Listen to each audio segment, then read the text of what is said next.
All right.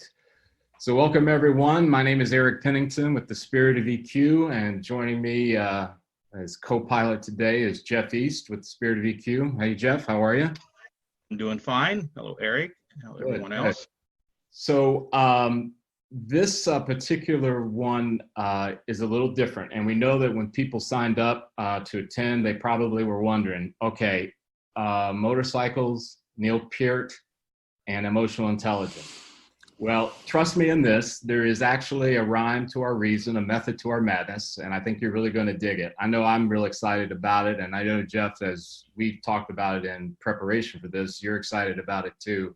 Yes, I am. Subject. So with that, I am going to share my screen, and we'll go ahead and get into the actual meat of what we're going to talk about. So the whole idea here is related to some things that, again, as I mentioned, as we were preparing, some of the things that are from real life and Jeff's experience, as well as a little bit of my own. And hopefully we'll be able to connect the dots for you in a way that it'll all make sense. So with that, this is a two-part session. Part two will be in a couple of weeks. I believe it's on the 14th of October. We'll get that sort of prompted in our email distribution as well as on social media here soon. But hoping you can join us for part two as well. The whole idea of the motorcycle analogy was really kind of born out of a podcast that we were recording. It's probably been a month now, right, Jeff? Somewhere around there? Yeah, about a month. Yeah. And Jeff had come up with a really wonderful sort of leadership analogy around group motorcycle rides. I'm not going to steal all that thunder today, and neither is Jeff, but we will tell you it is an upcoming podcast episode. But for today and the purposes of this webinar, I want to talk a little bit about some of the emotional intelligence lessons that Jeff learned from being on a motorcycle. And I wanted him to kind of unwrap a little bit because he's been a long-term rider. And I guess with that, Jeff, I'll kind of ask you, how long have you been riding? Well, sometime before my 13th birthday, because my 13th birthday present was a motorcycle, a Bridgestone, actually, which most people don't know they make motorcycles. So sometime before that. Okay. So 11, 12 years old was when I started riding, and there's a few times I didn't have a bike. Like right now, I'm really hurting because I'm in between bikes right now. So that's killing me right now. But for most of that time, I had a motorcycle. Gotcha.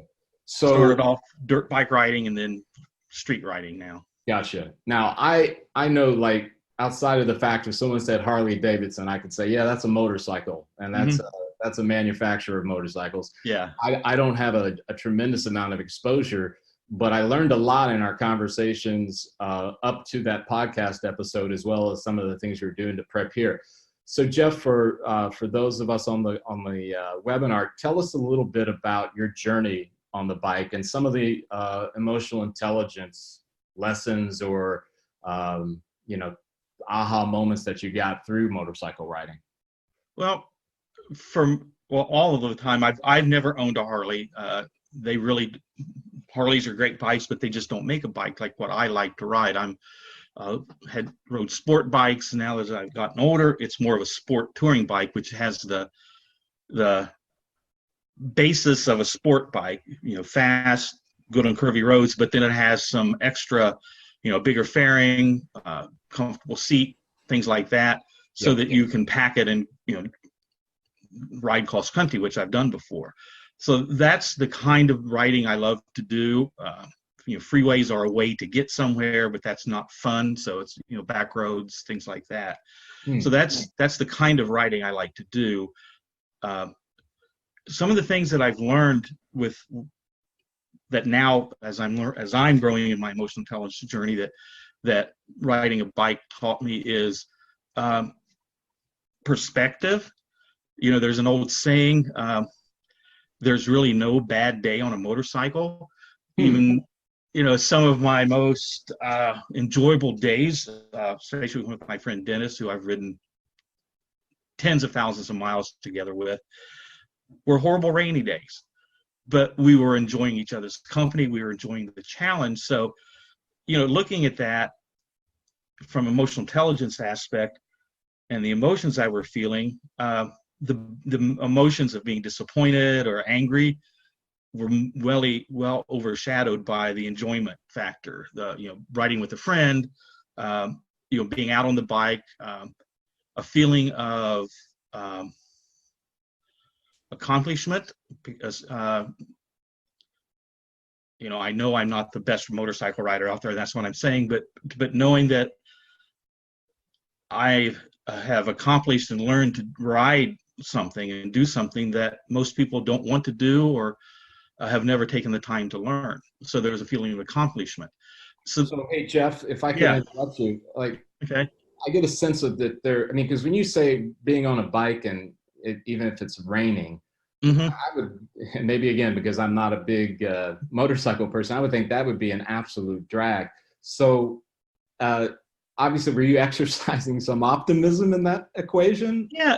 Exercising optimism, also consequential thinking. There's a whole bunch of things that go there. You do have to ride differently when it's raining. You don't have windshield wipers, so you have to pay more attention to visibility. The bike doesn't have as much traction, so there's consequential thinking about what you're actually doing.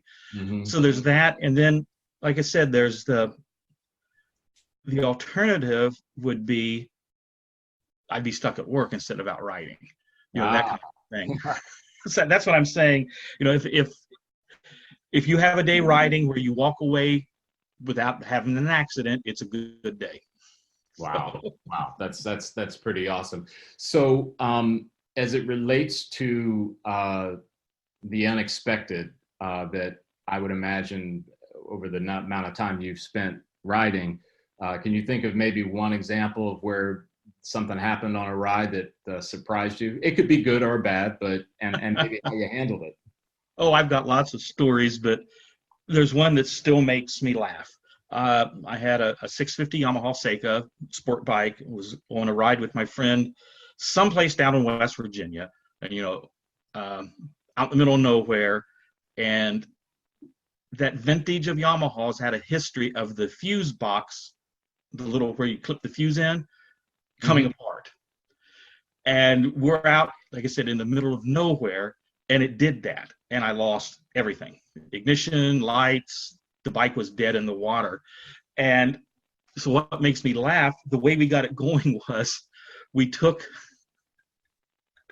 had little kids at that time, and for some reason, in my tank bag on the bike, I had a package of Flintstones Band-Aids.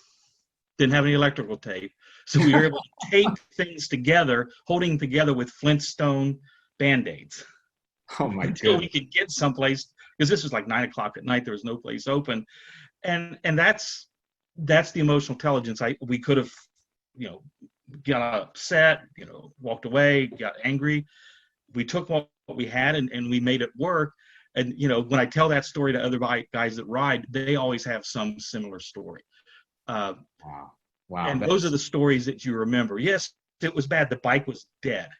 And, I wish this was before cell phones. I wish I would have taken a picture of it, because it was a hack job, but we got to the next town. But what's interesting to me here is that, in your story, I mean, I'm thinking about it from a life perspective, right? I mean, there's all Mm-hmm. kinds of things that happen to us that are surprises, some good, some bad, what have you, Mm-hmm. and about what we do with what happens, right? How we Right. respond to that circumstance.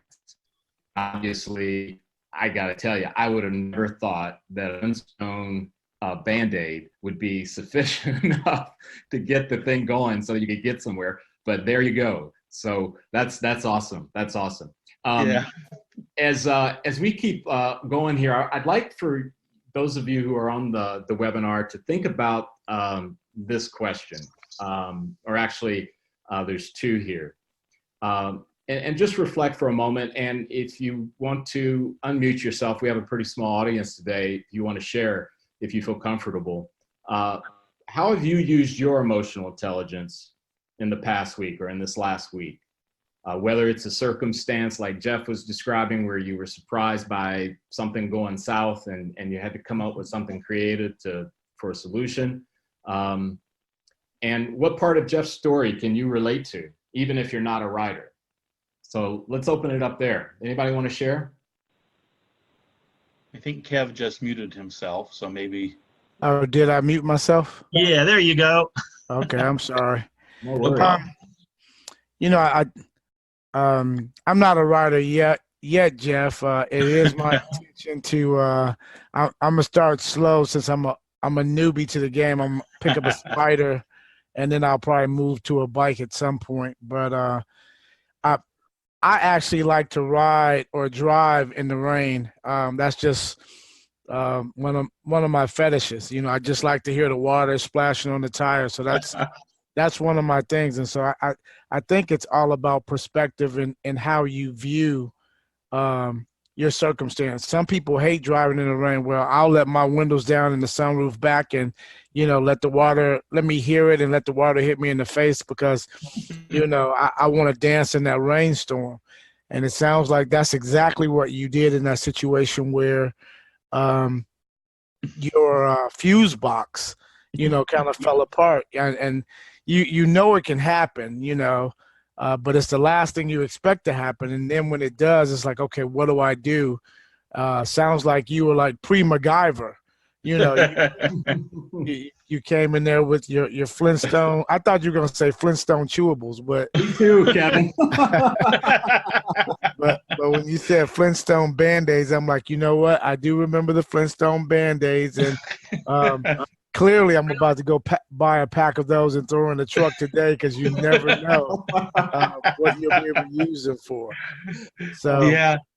Well, Kev, I've got to say, with what you described, I think you will fit right into the motorcycling community because it sounds like there's something about riding a motorcycle that's very visceral. You know, it's beyond what you're thinking. It's the feeling, you know, that kind of thing. And riding in the rain, it's a challenge. You're doing something that most people don't like to do.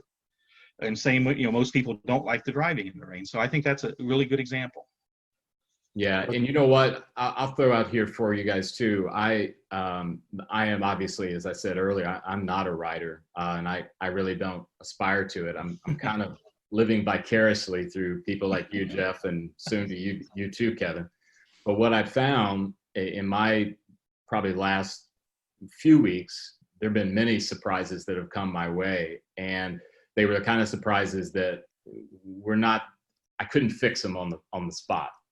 But at the same time, I had to keep moving on through life and for whatever purposes and whoever needed my help. And I think one of the key things inside of the emotional intelligence model that we use is the importance of remembering that you have options. And most of the time, you have more options than you think you do. I really had to put that into practice in the last week. So it's real powerful for me. Anyone else have anything to share before we move on? All right. So Neil Peart. I'm sorry, I mispronounced his name. It's Peart, I think. Yes. Trying to get it right. It's like everything else, you know, these names. So Neil Peart is I kind of liken him, Jeff, and we've talked about this, as more of an artist, though his most of his fame has come from the fact that he's a drummer and he plays or played for a band called Rush. I want to say maybe 40, 50 million albums sold over their career, Jeff. Oh, who knows? But it's a lot. The band was together for 40 years. So yeah. You know, as we were talking about this webinar, there were some really clear lessons that came out of some of his experience that didn't relate to being an artist or a fabulous drummer. Jeff, you want to kind of take the group through just at a very high level, because I want to show a video clip here in a minute that really kind of unwraps that part of his story. But maybe at a high level, can you tell everybody kind of what he experienced back in the, I believe it was the late 90s? Yeah. Family man. He called her his wife, but they'd been married, common law, but together, no problems with that. Well, their daughter, they were sending off to college. And she left, and on the way to where she was going to go to school, she was killed in a car accident, totally unexpected. So that happened. You can imagine losing a child like that, with no warning. And then shortly thereafter, he found out that his wife was dying from cancer. So within a short period of time, less than a year or so, he lost the two most important people in his life. Yeah. And he could have made some different decisions that would have led him down a whole different road, but I'm using the word road because of what we're going to talk about in a little bit. But it's his journey of coming back to what he was. He'd planned to give up music and everything. Wow, is that what you want? Go ahead. I'm sorry, I interrupted you, Jeff. No, I think that's the high level. Yeah. Hopefully, what you're gonna see here in the next few seconds in this video clip is some lessons and some exercising of emotional intelligence, though those words are not uttered by him or by anyone else in the clip. But I think you'll be able to see that. So take a look with me. In mid-August of '97, we finished the tour earlier that summer, and there was a message to call the office. It was urgent. One of the girls from our office told me what had happened. Neil's daughter was in a terrible car accident, lost her life. I mean, it was just such a horrible shock. It was, I mean, I still feel it today. It was the start of a whole lot of emotions that we'd never felt before. I had not had a friend who'd gone through anything like this. Ray called me and told me about the accident. And I was just in shock, as everyone was. You're just so unprepared for how devastating it is. And you just don't know what to do or how to help or any of that. He could be such a private guy. And when news like this hits, you don't want to do the wrong thing. You don't want to try to comfort them and find out that you're only just comforting yourself. Everything to do with the band ended at that moment. It just didn't seem important. It was not something you even thought about thinking about. They didn't really know what to do with themselves, so they left Toronto. They got away from all those reminders. And then Jackie got sick. After she passed away, he was lost. And so he ran, he got on his motorcycle and ran. When his wife died, he had to do what he needed to do to just find some kind of peace. He embarked on a long, very, very painful journey. Just going and going and going and going.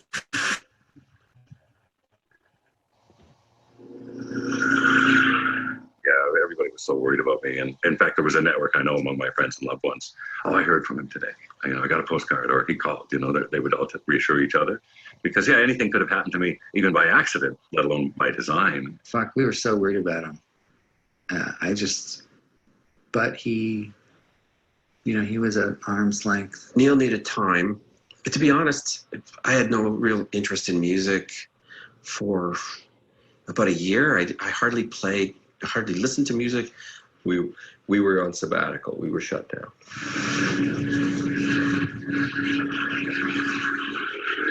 Basically, we're talking about a journey that stretched 55,000 miles, starting from Quebec and going up to the Arctic and around Alaska and out Mexico, across all of Mexico, from Baja across the whole Mexican mainland down to Belize. I go to the small towns and the back roads, generally stopping for the night in motels along the way. And I don't think in that whole 55,000 miles, I don't know if I was ever recognized once in a little town in a gas station or a motel or a diner.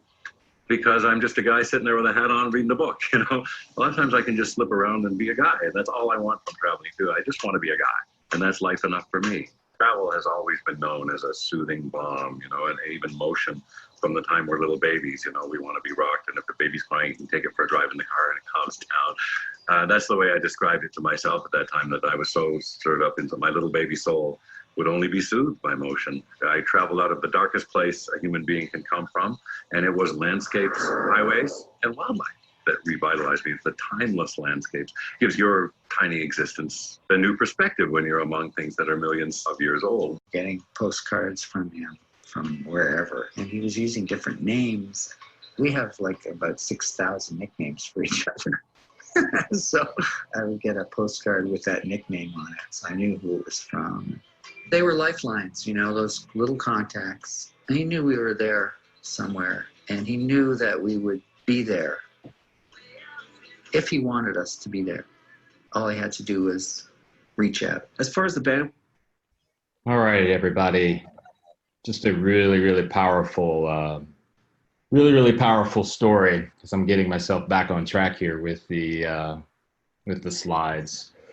So, what did you catch in that video, and specifically to emotional intelligence, or even if there's something else that you heard or saw that made you prompt in a different direction, open to that as well? Yeah, I'm kind of cheating because I read the book called Ghost Rider that came from this, and Neil did say it. He talked about a baby soul, how that's how he saw himself as he started. So I think that shows a lot of emotional literacy, that he knew where he was at the start of this journey. So I don't want to monopolize. That's a great insight, though, Jeff. That's a great insight. Plus, it's a great book. Who else? What did you see or catch here that leaped out for you? I heard him say he had to commune with nature and understand his place in that space, that he was such a minute part of a larger,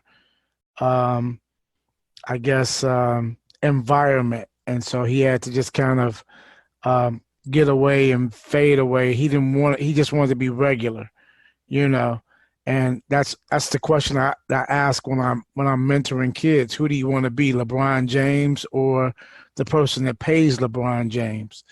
And I say that because, not from a financial perspective, because they're both doing well, but just from can you be a regular guy? LeBron can walk in and get, I'm sure he'll get mobbed for autograph seekers, where the owner of the team can probably walk in, and if you're not financially literate in sports, you won't know who that person is, Mm-hmm. And so just kind of understanding your ranking in the world. And so I think that allows you not to take yourself so seriously. When you talk about 40 million records sold or albums sold, you can pretty much start to believe you're a big deal in your own mind, and there are events going around you that you can't even control. Your wife with whatever terminal disease, or a flash instance of death through an accident, but are you that big where you couldn't stop that? So, you have to take a step back and kind of do some introspection at that point. Yeah, those are great insights. And Kevin, you kind of prompted me in my head as I was thinking about his experience, as tragic as it was. I get concerned for people who are in a fairly okay place and don't realize where they are in the big scheme of things, right? That there's a lack of preparation for, again, as I mentioned earlier, about, well, what are my options when things go south, or when I have to make a big decision? I'm looking at that video clip, and the two things that leaped out for me was the empathy that I saw from his fellow band members, their willingness, especially the gentleman in the glasses was Geddy Lee, his willingness to, like, I'm going to give him space because I know he needs it, right? That's a lot of grace. And again, it doesn't always have to be something this big and tragic, right? I mean, it could be the disappointment of you were wanting a promotion and you didn't get it. It could be, you're looking at a great opportunity, but it might mean you have to move, and all of those decisions. And that's the beauty of emotional intelligence. It's kind of it's a toolkit for you to be able to kind of navigate what inevitably is going to happen for all of us. It may not be a wife and a daughter, but it could be some other situation that maybe, again, comes to you from an unexpected place. Anyone else have any observations from what you saw before we move on as we get toward the end? I want to mention one other thing about empathy. From what you heard him saying in this clip, from reading his book about this adventure, his healing journey, he had a lot of self-empathy. He never beat himself up like, well, I should have taken her to college or this or that. That, you know, if I would have done this different, he's not beating himself up. He realized where he is, and he realized this is what I have to do to become who I need to become. So That's great, Jeff. What a great observation. And I think as I know who's on the webinar, all of us at some levels, as we encounter people who are in the midst of their careers or the pursuits that go along with that, a little more self-empathy might help people a lot more as they navigate this thing called life and work. So that great call out. As we get going here, I don't know why my screen is being my enemy, but I want to leave you guys sort of as we come toward a close with a powerful question to reflect on. What I might recommend, and hopefully you can make it to our part 2, because I think you really will like what we're going to do for part 2 as well, which Jeff and I will talk about that here in a second. But what's one thought-provoking thing that you gleaned from today's session? And whatever that is, how can you apply that in the next week? You know, Jeff mentioned self-empathy. I talked about empathy, you know, from other people. We talked about surprises, things that are unexpected. Heard some things around what happens. Do you know where your ranking is? And I know that that's not an idea of like, hey, somebody's better than you, but it's just like recognizing who you are and where you're at. And are you comfortable with that? What thought-provoking thing came out that maybe even hasn't been uttered, that maybe this session made you go, you know what, this thing or this process or this idea, I can get on this now and I can start to apply it. Jeff and I put a lot of emphasis in the work that we do on helping people understand that just gaining knowledge is not enough. There's a lot of people that have a lot of knowledge out there, but how much of it has led to doing? And that's what we want for you, is that this will turn into, I got the knowledge, now I'm going to do something with it. It's the practice. Yeah, exactly. So what we'll do is when we come back again in a couple of weeks, I'll ask you guys if you're able to make the second one, maybe what that one thing was and what you did with it. And Jeff, as we continue down this pathway, talk a little bit about what we're going to do in session 2 without giving anything away. So okay, no spoilers, but I'm real excited about part 2 as well. All right. Well, talk a little okay. bit about that. Well, Neil, when he started this journey, he never thought he'd play the drums again, but he did. He came back, and the band got back together. And the next part is going to be his journey as a drummer, from the aspect of somebody who I consider easily top 3, if not the best rock drummer ever, because of his style and his journey of what he wanted to become. All right, so I'm going to stop you there, Jeff, because I know. Right, I know. I want to talk about it. We'll wait. I know, because you love Neil Peart, and so I'm helping you out. Yes. The other thing that I will tell you guys, just a little bit of a self-promotion thing, a couple of things, is that we do have a podcast, the Spirit of EQ podcast, which you can subscribe to on Amazon, but Apple, Google platforms. We have an upcoming episode that will be around leadership and motorcycles. I won't give that away either, but that'll be an episode for you to kind of have your ears perked to. And if you or your organization would like to learn more about how Spirit of EQ helps individuals, leaders, and organizations around emotional intelligence and how to leverage that as a tool for better decision-making, better performance, our information is on the screen here. We'd love to hear from you. And with that, Jeff, do you have anything before we sign off? No, I just appreciate everybody. And we also have the website if you want to get a little deeper too. Perfect. Everyone, we loved having you on today, and we look forward to seeing you hopefully in the next couple of weeks.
All right.